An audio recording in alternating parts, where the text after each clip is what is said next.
अस्सलाम वालेकुम। Farooq bag miss saga से। आज है दिसंबर की 20 तारीख सन 2020।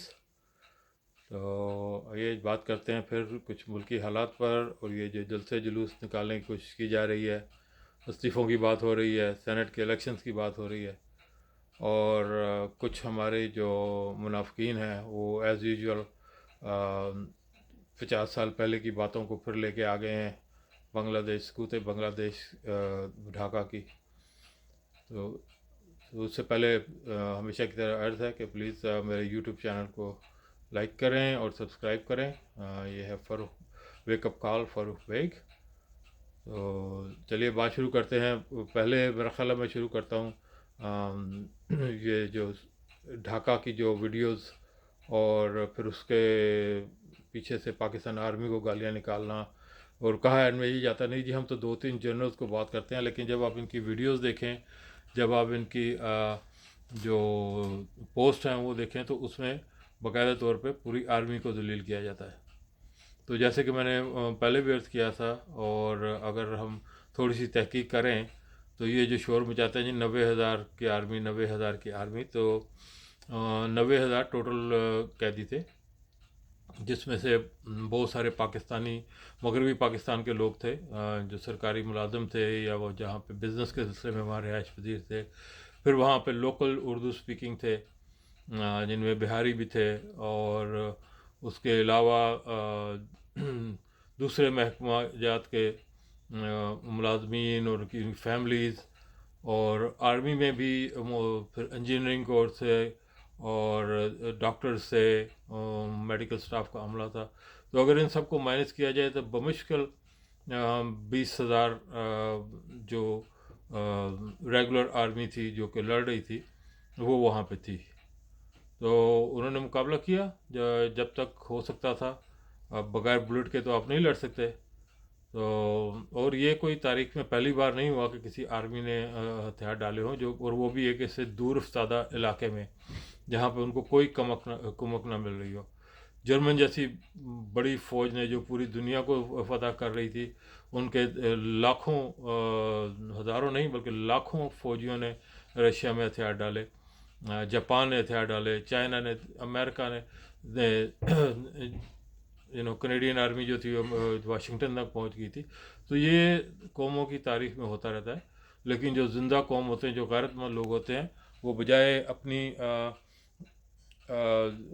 फ़ौज को, आर्मी को खामख्वाह गालियाँ देने के, उनकी शुजात पे यकीन रखते हैं और उनको अप्रिशिएट करते हैं, क्योंकि कल को भी इन्हीं लोगों ने हमें आके बचाना है। ये जो मुनाफिकीन हैं ये तो पहले ही छोड़ के भाग जाएंगे, और कुछ लंदन चले जाएंगे, कुछ अमेरिका चले जाएंगे। तो इनकी बातों में ना आए। पाक आर्मी इंशाल्लाह हमारी हिफाजत कर रही है। पाक आर्मी वो आर्मी है जिसने 3 बड़ी कुव्वतों को शिकस्त दी है, रशिया को, इंडिया को, अमेरिका को। अब ये कहते हैं जी हमने कोई जंग नहीं जीती, तो उसके लिए भी अर्ज़ है कि कश्मीर पे कब्ज़ा इंडिया ने किया था, उसके बाद आज़ाद हमने करवाया। 65 में इंडिया ने दावा किया था कि हम लाहौर में आके विस्की पियेंगे, हमने उनको बॉर्डर क्रॉस नहीं किया, करने दिया। मुझे याद है कि सियालकोट में हमें बता दिया गया था कि आप लोग सियालकोट शहर छोड़ के चले जाएं, और समड़ियाल चले जाएं, कि जो कि सेकंड डिफेंस लाइन के बाद आता था, वो नहरों के बाद, क्योंकि वो उनसे 500 इंडियन टैंक आ रहे हैं जिनको रोकना हमारे लिए मुश्किल होगा। लेकिन आफरीन है उन बहादुर सपूतों पे जिन्होंने इंडिया के उन 500 टैंकों को ना सिर्फ बॉर्डर लाइन क्रॉस नहीं करने दी, बल्कि वहीं जला के भस्म कर दिया। उनके ब्लैक एलिफेंट का जो हाल था वो सारी दुनिया ने देखा। तो ये दूसरी जंग भी हमने जीती। कारगिल में भी हमने उनको गर्दन से दबोच लिया था। अब लास्ट फरवरी 27 को भी हमने जो उनका हाल किया है। तो ऐसी मिसाल क्या इंडिया कोई चाइना के ख़िलाफ़ दे सकता है?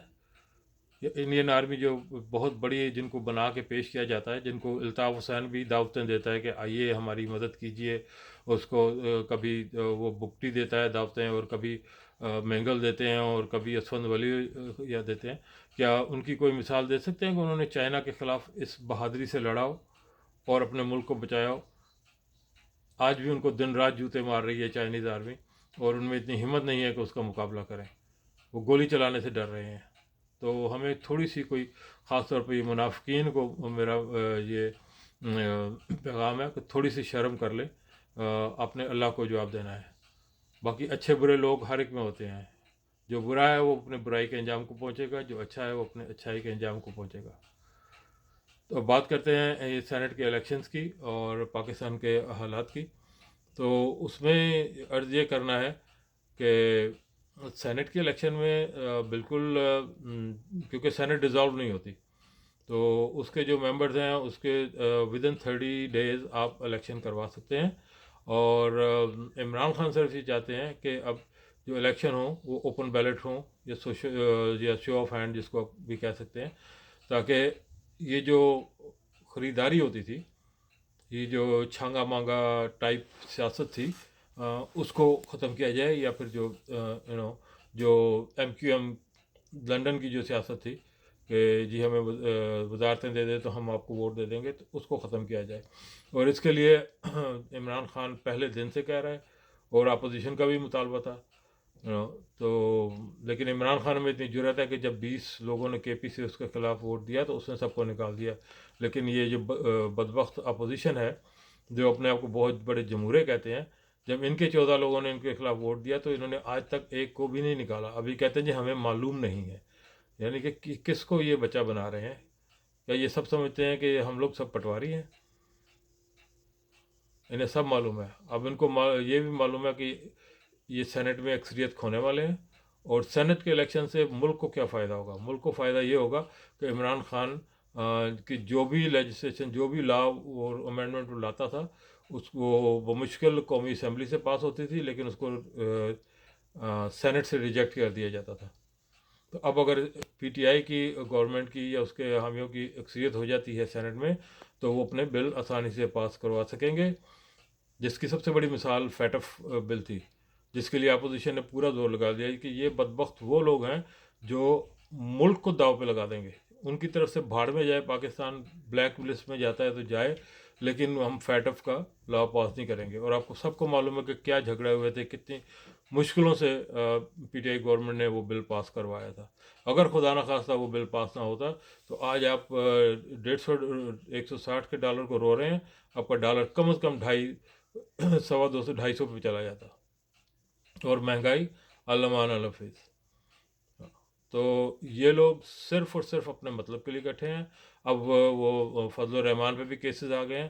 اب بتائے فضل الرحمان کورٹ میں جا کے کہ بغیر کسی جاب کے، بغیر کسی عہدے کے، اس کے پاس اربوں روپے کی جائیداد کہاں سے آئی، کہاں سے فنڈنگ مل رہی ہے اس کو. یہ بات کرتے ہیں عمران خان کے فارم فنڈنگ کی، ذرا اپنے تو حساب دیں. یہ اربوں کی جائیداد انہوں نے کیسے بنائی، ان کے بیٹے نے کیسے بنائی، ان کے والد نے کیسے بنائی. وہ لوگ جن کی کوئی پروفیشن نہیں ہے، کوئی ان کا بزنس نہیں ہے، ان کو یہ اربوں روپے کہاں سے آتے ہیں. یہ وہ مدرسے کی کمائی حرام کھانے والے وہ بدبخت ہیں. کسی نے صحیح کہا ہے کہ یہ 44 لاکھ کی لسی پینے والا ریچھ ہے، اور جو قوم کو چمٹا ہوا ہے. عمران خان نے جو اپنے وعدے کیے ہیں، اب ان کا اثر نظر آنا شروع ہو گیا ہے. فیصل آباد میں، سیالکوٹ میں، آپ کی کنسٹرکشن انڈسٹری میں دن دگنی رات چگنی ترقی ہو رہی ہے. تو ایک صاحب فرما رہے تھے کہ جی کہ سیالکوٹ کا جو فیصل آباد کا وہ انڈیا کی کرونا کی وجہ سے وہاں پہ بزنس آیا، بنگلہ دیش کی کرونا کی وجہ سے بزنس آیا. تو ایک طرف سے یہ مانتے ہیں کہ کرونا نے اکانومی کو، انڈیا جیسی بڑی اکانومی کو تباہ کر دیا ہے، لیکن یہ ماننے کو تیار نہیں ہے کہ پاکستان کی اکانومی پہ بھی اثر کرونا کی وجہ سے ہوا ہے. اس کا الزام آپ 100% عمران خان کو دیتے ہیں. تو میں عرض یہ کروں کہ سب سے پہلے سیالکوٹ میں جو بزنس ہوتا ہے، نہ وہ انڈیا میں ہوتا تھا، نہ وہ بنگلہ دیش میں ہوتا تھا.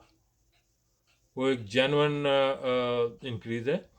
نہ وہ انڈیا سے بزنس آیا ہے، نہ ہی وہ سیالکوٹ سے بنگلہ دیش سے آیا ہے. وہ اس سے آیا ہے کہ عمران خان گورنمنٹ نے تمام جو ریبیٹس اور تھیں وہ دیے، بجلی کی قیمت کو کم کیا. اور فیصل آباد کے لیے چلے مان لیا وہ بنگلہ دیش سے آیا، لیکن بنگلہ دیش میں کون تھے؟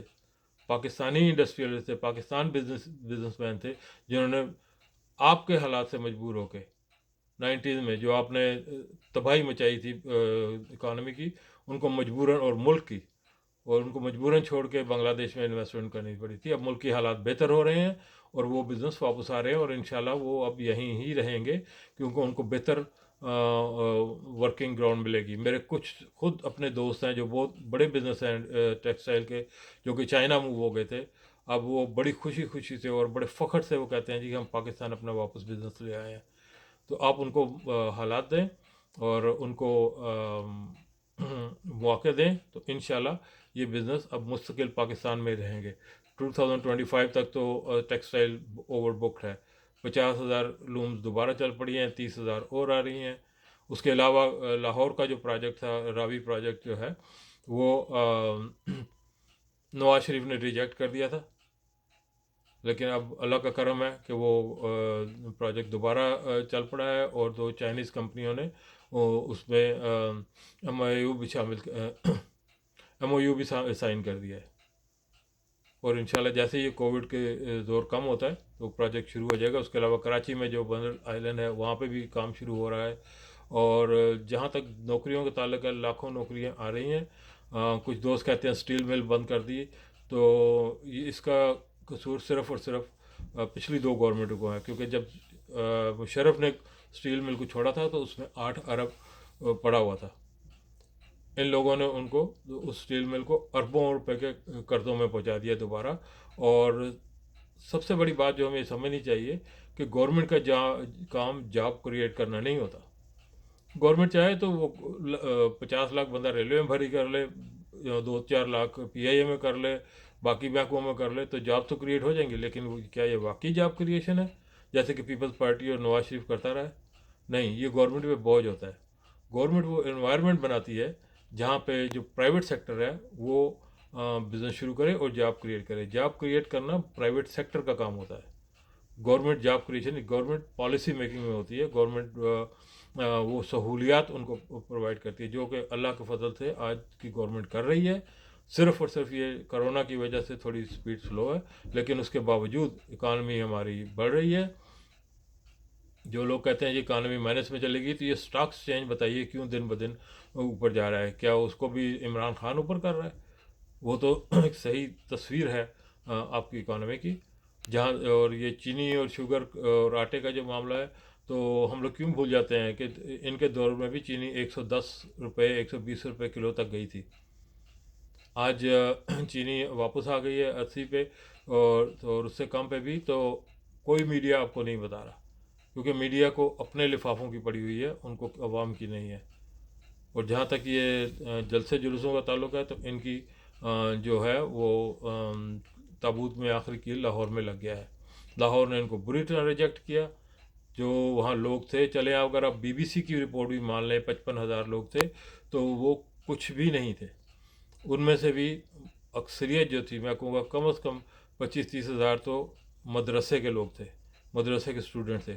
उसके बाद इर्द गिर्द के इलाकों से लोग ला के उन्होंने इकट्ठे किए। लाहौर ने नवाज शरीफ को, मरियम को और इनके बयानिए को बिल्कुल रिजेक्ट कर दिया है। उन्होंने कोई इंटरेस्ट शो नहीं किया। अब ये वो खसियानी बिल्ली खंबा नोचे कि जी वो सर्दी बहुत थी, तो जनाब ज़रा अपने हमसाए में देखें।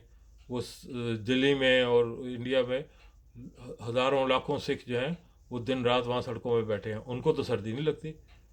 तो इससे साबित हुआ कि आपके जो फॉलोअर हैं वो चूरी खाने वाले और बिरयानी खाने वाले फॉलोअर हैं, वो कुर्बानी देने वाले नहीं। ज़रा सी ठंड ने उनको घर से ना निकलने पे मजबूर कर दिया। तो ये है आपको फॉलोइंग, जिसको आप कहते हैं जी 22 करोड़ अवाम के हम नुमाइंदे हैं। आपको तो 22,000 बंदा नहीं पूछता। तो ये लोग अपने अंजाम को पहुंच रहे हैं। जिस तरह ब्रिटिश एयरवेज़ का तैयारा वापस किया गया, ये पाकिस्तान की बहुत बड़ी कामयाबी है और ब्रिटिश के मुंह पर एक बहुत बड़ा थप्पड़ है कि अगर भेजने हैं गैर कानूनी लोग तो तमाम भेजो, इंक्लूडिंग हमारे पॉलिटिशियन। ये गरीबों को क्यों आप सजाएं देते हो? तो ये बहुत बड़ी बात की है, और इसकी खबर आप द सन इंग्लैंड में जाकर पढ़ सकते हैं। ये पाकिस्तान की खबर नहीं है, ये पूरे इंग्लैंड में हर अखबार में ये खबरें छपी हैं। तो ये बहुत कामयाबी है। इंशाल्लाह पाकिस्तान दिन दुगनी और रात दुगनी तरक्की करेगा और कर रहा है। हमें सिर्फ थोड़ा सा हौसला करना चाहिए। कुर्बानियाँ हमें देनी पड़ेंगी।